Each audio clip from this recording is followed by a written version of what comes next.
सोचिए, एक crypto currency, एक पूरा का पूरा फाइनेंशियल सिस्टम जिसे कोई इंसान नहीं बल्कि पूरी तरह से एक आर्टिफिशियल इंटेलिजेंस चला रहा हो। इसका नाम है AIPF। तो चलिए आज इसकी तह तक जाते हैं, देखते हैं कि इस दावे में आखिर कितना दम है।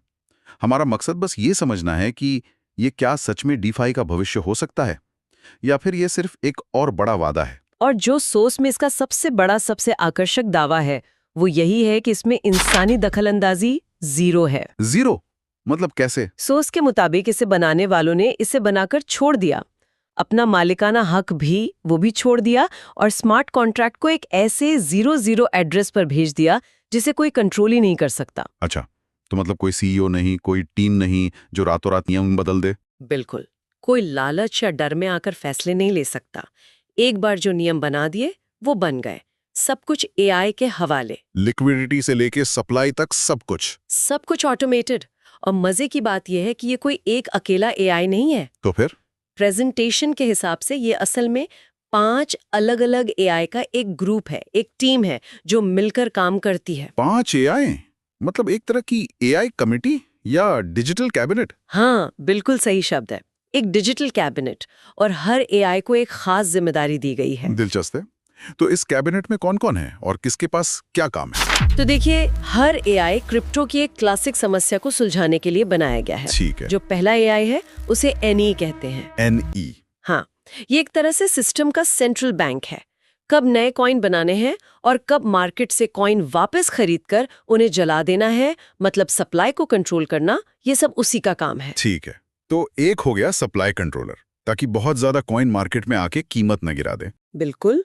फिर दूसरा AI है ALS। ALS। ये एक 24/7 काम करने वाला ट्रेडर है। इसका एक ही काम है, बाजार में पैनिक को रोकना। पैनिक को रोकना? वो कैसे? जैसे ही लोग बेचना शुरू करते हैं, ये खरीदना शुरू कर देता है। और जब लोग ज्यादा खरीदने लगते हैं तो ये सप्लाई मैनेज करता है। सोर्स का दावा है कि इसकी वजह से कीमत में अचानक बड़े उतार चढ़ाव नहीं आते। एक मिनट, अगर एआई बाजार को इतना संतुलित कर रहा है तो क्या इसका ये मतलब नहीं कि वो बहुत ज्यादा मुनाफा कमाने से भी रोकेगा? क्या ये स्थिरता के लिए हाई रिटर्न की संभावना को खत्म कर देता है? ये बहुत अच्छा सवाल है और थ्योरी के हिसाब से हाँ, ये बेतहाशा उछाल को भी रोकेगा और भारी गिरावट को भी। इसका लक्ष्य है एक स्थिर विकास, रातों रात 100 गुना वाला रिटर्न नहीं। ठीक है, तो 2 एआई हो गए। आगे? तीसरा है आरिप, जो एक तरह का रोबो इन्वेस्टर है। जो लोग पैसा लगाते हैं उनके रिवॉर्ड्स को ये अपने आप री इन्वेस्ट करता रहता है ताकि कंपाउंडिंग का फायदा मिले। जी हाँ। चौथा है सिग, यानी सिस्टम का खजांची। ये प्रोजेक्ट की ट्रेजरी को मैनेज करता है। और पांचवा ALP, हर 12 घंटे में ये हिसाब लगाता है कि अगले साइकिल में कितने नए कॉइन्स बाजार में छोड़े जाएंगे। तो एक सप्लाई कंट्रोलर, दूसरा मार्केट स्टेबलाइजर, तीसरा रोबो इन्वेस्टर, चौथा खजांची। ये वाकई एक पूरी डिजिटल सरकार जैसा लग रहा है ना? तो अब सवाल ये उठता है कि आम इंसान इस सरकार का हिस्सा कैसे बन सकता है? इसमें निवेश कैसे होता है? इसका तरीका है स्टेकिंग। मतलब सोर्स बताता है कि लोग AIPF कॉइन खरीदते हैं और उन्हें सिस्टम में एक तरह से लॉक कर देते हैं। और उस लॉकिंग के बदले रिवॉर्ड मिलता है? हाँ, और रिवॉर्ड इस बात पर निर्भर करता है कि कॉइन कितने समय के लिए लॉक किए गए हैं। मतलब जितना लंबा कमिटमेंट उतना बड़ा फायदा। बिल्कुल। सोर्स के मुताबिक एक फ्लेक्सिबल प्लान है जिसमें आप अपना मूलधन कभी भी निकाल सकते हैं। उस पर रोजाना 0.6% का रिटर्न है। 0.6% रोजाना? हाँ, लेकिन अगर कोई 360 दिनों के लिए, मतलब करीब 1 साल के लिए अपने कॉइन्स लॉक करता है तो उसे रोजाना 1% का रिवॉर्ड मिलता है। 1% रोजाना? और वो भी कंपाउंड होता होगा? हाँ, हर 12 घंटे में ऑटोमेटिकली कंपाउंड होता है। ये आंकड़े सुनने में बहुत बड़े लगते हैं। प्रेजेंटेशन में इसका कोई उदाहरण दिया है क्या? दिया है, और वो उदाहरण बहुत प्रभावशाली है।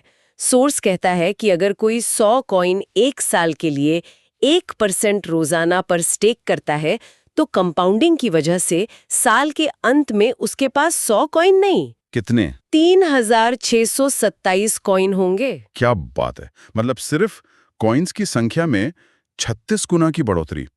इसमें कॉइन की कीमत में होने वाली बढ़ोतरी तो शामिल ही नहीं है। बिल्कुल। 36 गुना?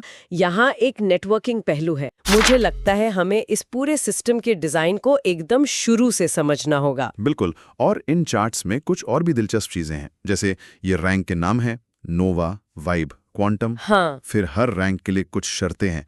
आपकी अपनी होल्डिंग्स जो यूएसडीटी में है, मतलब एक तरह की डिजिटल करेंसी। ठीक है। फिर है टीम टर्नओवर, वैलिड रेफरल्स और एक बहुत ही अनोखा शब्द आरओआई ऑन आरओआई। हाँ, इसी पर मैं आने वाली थी। आरओआई ऑन आरओआई, मतलब मैंने रिटर्न ऑन इन्वेस्टमेंट तो सुना है, पर ये रिटर्न ऑन इन्वेस्टमेंट पर रिटर्न, ये क्या चीज है? मतलब लगभग 8-9 हजार रुपए लगाने होंगे। ओके। आपकी टीम का टर्नओवर 5000 यूएसडीटी का होना चाहिए और आपको कम से कम 2 लोगों को सिस्टम में लाना होगा जिन्हें ये वैलिड रेफरल्स कह रहे हैं। ठीक है, ये तो किसी भी सेल्स या एफिलिएट प्रोग्राम जैसा लग रहा है। आपने कुछ पैसे लगाए, 2 लोगों को जोड़ा और एक छोटा सा टारगेट पूरा किया। लेकिन इसके बदले में जो 10% आरओआई ऑन आरओआई मिल रहा है, उसका मतलब क्या है? क्या ये मेरे $100 पर 10% है? नहीं, यहीं पर सारा खेल है।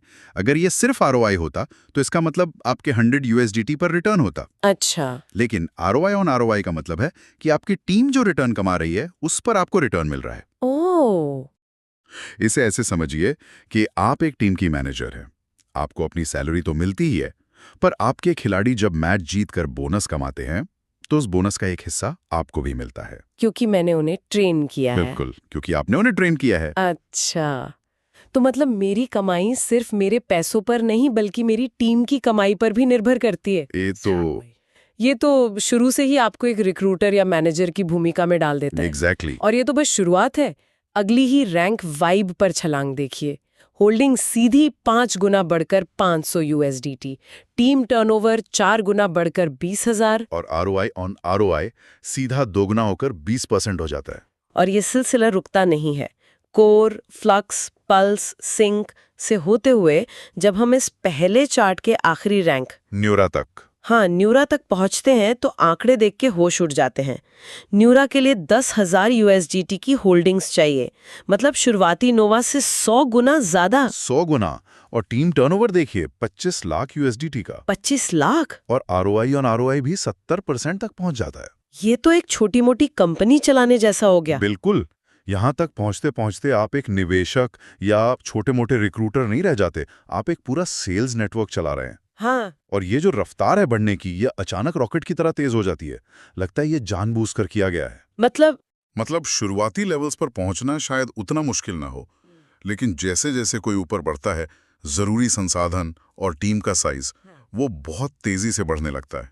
एक तरह का फिल्टरिंग मैकेनिज्म है ये। हाँ, बिल्कुल। जो सिर्फ सबसे ज्यादा समर्पित और प्रभावशाली लोगों को ही आगे बढ़ने देता है। ठीक है, तो न्यूरा तक पहुंचने के लिए 25 लाख का टर्नओवर चाहिए। ये अपने आप में एक बहुत बड़ा आंकड़ा है। लेकिन कहानी यही खत्म नहीं होती है ना, बल्कि यहाँ से तो असली खेल शुरू होता है और चीजें बहुत अजीब हो जाती हैं। हाँ, यहीं से सिस्टम अपना असली रंग दिखाता है। न्यूरा के बाद अगला रैंक है क्वांटम। यहाँ होल्डिंग्स 12,000 यूएसडीटी हैं और टीम टर्नओवर सीधा 60 लाख पहुंचाता है। मतलब न्यूरा की टर्नओवर से 2 गुने से भी ज्यादा। इसे एक वीडियो गेम की तरह सोच सकते हैं क्या? कैसे? जैसे शुरू के लेवल्स में आपको ज्यादा से ज्यादा सिक्के, मतलब टर्नओवर, इकट्ठे करने होते हैं, लेकिन आखिरी लेवल्स जीतने के लिए आपको अपनी टीम के 2 और खिलाड़ियों को भी प्रो लेवल पर पहुंचाना होता है। आप अकेले नहीं जीत सकते। बहुत बढ़िया एनालॉजी है, बिल्कुल यही हो रहा है। सिस्टम आपको एक अकेले खिलाड़ी से एक टीम कैप्टन और फिर एक कोच बनने पर मजबूर कर रहा है। और इनाम भी उसी हिसाब से बढ़ता होगा। बिल्कुल। क्वांटम पर जहां आरओआई ऑन आरओआई 80% है, वहीं एपेक्स पर ये 150% तक पहुंच जाता है। 150%? हाँ, हर लीडरशिप लेवल पर 10% की सीधी बढ़ोतरी, ये एक बहुत बड़ा प्रोत्साहन है अपनी टीम को आगे बढ़ाने के लिए। ठीक है, तो चलिए अब इन सब टुकड़ों को एक साथ जोड़कर देखते हैं। जब हम इन दोनों चार्ट्स को साथ में देखते हैं तो इस एआईपीएफ सिस्टम की पूरी तस्वीर क्या बनती है? ये असल में है क्या? अगर हम इसे पूरी तरह से डीकंस्ट्रक्ट करें तो ये एआईपीएफ सिस्टम 3 मुख्य स्तंभों पर खड़ा है। 3 स्तंभ। पहला, व्यक्तिगत निवेश, मतलब पर्सनल स्टेक। आपकी यूएसडीटी होल्डिंग्स। आपको खुद भी सिस्टम में पैसा लगाकर रखना होगा। ठीक है। आप सिर्फ दूसरों के भरोसे नहीं बैठ सकते। सही। दूसरा, टीम का प्रदर्शन, जिसे हम सेल्स इंजन कह सकते हैं। टीम टर्नओवर और रेफरल से मापा जाता है। ये शुरुआती और मिड लेवल की ग्रोथ का इंजन है। आपको एक सक्रिय और बढ़ती हुई टीम बनानी ही होगी। बिल्कुल। और तीसरा, जो शायद सबसे महत्वपूर्ण और अनोखा है, लीडरशिप डेवलपमेंट, एक लीडरशिप फैक्ट्री। ऊंचे स्तरों पर आपकी तरक्की इस बात पे निर्भर करती है कि आप अपनी टीम के सदस्यों को कितना प्रमोट कर पाते हैं। और इन तीनों स्तंभों को एक साथ चिपकाकर रखने वाला गोंद है ROI ऑन ROI। अब ये शब्द ज्यादा समझ में आ रहा है। ये सिर्फ एक कमीशन नहीं है, नहीं, ये इस पूरे इकोसिस्टम का ईंधन है। एकदम सही। ये शब्द ही इस संरचना की आत्मा है। ये सुनिश्चित करता है कि हर स्तर पर हर व्यक्ति की सफलता उसकी टीम की सफलता से जुड़ी हो। आपकी कमाई सिर्फ आपकी नहीं है, ये आपकी पूरी टीम के प्रदर्शन का नतीजा है। ये एक ऐसा इकोसिस्टम बनाने की कोशिश है, ना कि सिर्फ एक रैंकिंग की सीढ़ी जहां आप दूसरों को नीचे धकेलकर ऊपर चढ़ते हैं। यहाँ आपको दूसरों को ऊपर खींचना पड़ता है। खींचना ही पड़ता है। मतलब रणनीति हर लेवल पर पूरी तरह से बदल जाती है। अब मैं अपनी कमाई निकालना चाहता हूं, क्या होता है? हाँ, तो जैसे ही आप विड्रॉ बटन दबाते हैं, खेल शुरू होता है। सिस्टम आपसे पूछता है कि आप कितनी जल्दी पैसा चाहते हैं। मतलब? अगर आपको तुरंत निकासी चाहिए तो आपको 20% की भारी भरकम फीस देनी होगी। 20%? जी हाँ, लेकिन अगर आप 60 दिन इंतजार करने के लिए तैयार हैं तो ये फीस 0 हो जाती है और बीच में अलग अलग दिनों के लिए अलग अलग फीस है। तो धीरे धीरे पैसे रिलीज करने का लॉजिक तो समझ आता है, ताकि मार्केट में अचानक सप्लाई ना बढ़े। लेकिन 60 दिन तक इंतजार कौन करेगा? ये एक तरह से सिस्टम को स्थिर रखने का तरीका है।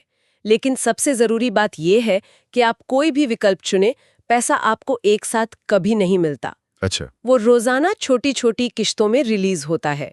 अगर आपने 10 दिन का विकल्प चुना तो आपकी कुल रकम 10 दिनों में बराबर हिस्सों में आपके वॉलेट में आएगी, ताकि बाजार में कभी भी एक साथ बड़ी बिकवाली का दबाव ना बने। बिल्कुल ठीक है, यहाँ तक तो सब ठीक था, लेकिन अब वो हिस्सा आता है, ये टर्बो स्वैप। हाँ, तो चलिए देखते हैं हम इसे कुछ मिनटों में समझ पाते हैं या नहीं। कोशिश करते हैं। ये वाकई थोड़ा घुमावदार है। तो मान लीजिए आपकी निकाली हुई राशि किश्तों में आपकी एक खास टर्बो वॉलेट में आ गई है। ठीक है। अब आप उसे असल में बेचना चाहते हैं, मतलब AIPF को USDT जैसे स्टेबल कॉइन में बदलना चाहते हैं। ठीक है। यहीं पर टर्बो स्वैप काम आता है।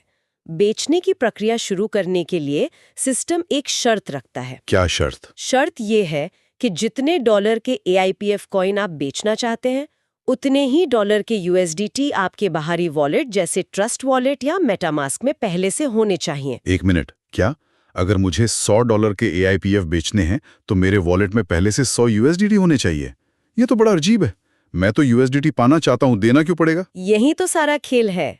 इसे ऐसे समझिए जैसे ये एक खरीदो एक बेचो का नियम है। एक खरीदो एक बेचो? हाँ, जैसे ही आप $100 के AIPF बेचने की प्रक्रिया शुरू करते हैं, सिस्टम आपके बाहरी वॉलेट से वो 100 USDT लेता है और तुरंत खुले बाजार से $100 के AIPF कॉइन खरीद लेता है। ठीक है। और इन खरीदे हुए कॉइन्स को 12 घंटे के लिए लॉक कर दिया जाता है। हाँ।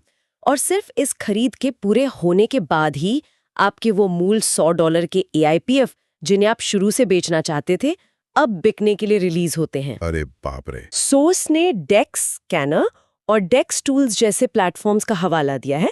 दावे के मुताबिक 100% लिक्विडिटी लॉक्ड है, जिसका मतलब है कि डेवलपर्स पैसा लेके भाग नहीं सकते। ये तो अच्छी बात है। और कॉन्ट्रैक्ट मिंटेबल नहीं है, यानी कोई अपनी मर्जी से नए कॉइन बनाकर सिस्टम में नहीं डाल सकता और कोई छिपा हुआ मालिक भी नहीं है। तो इस पूरी चर्चा को अगर हम समेटें, हमने AIPF नाम के एक प्रोजेक्ट की गहराई से पड़ताल की, जो पूरी तरह से AI द्वारा चलाए जाने वाले एक DeFi इकोसिस्टम का वादा करता है। और इसमें स्थिरता और विकास के लिए बहुत जटिल और अनोखे तंत्र बनाए गए हैं।